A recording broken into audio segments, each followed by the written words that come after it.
Writing task 2-তে 5 ধরনের এসে types থেকে কোয়েশ্চেন্স হয়ে থাকে। তো আপনার ভাগ্যে কোনটি জুটবে আপনি জানেন না, তাই 5টি সম্পর্কে আপনার ভালো ধারণা রাখতে হবে। তো চলুন প্রথমটি নিয়ে আলোচনা করি। প্রথমটি হলো অপিনিয়ন বেসড এসে। এটাকে এগ্রি অর ডিসএগ্রি এসেও বলা হয়।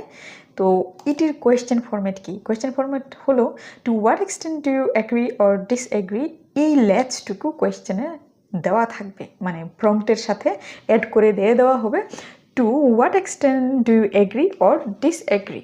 তো আপনাকে কি করতে হবে? আপনি খুব সুন্দর করে, যেহেতু এটি অপিনিয়ন বেসড এসে, আপনি খুব সুন্দর করে আপনার অপিনিয়ন দিবেন এবং এই যে অপিনিয়ন দিলেন সেটির কারণ কি এবং সেই সম্পর্কে আপনাকে কিছু এক্সাম্পলস তুলে ধরতে হবে। যতগুলো কারণ দিবেন ততগুলো এক্সাম্পলস দেওয়া ভালো।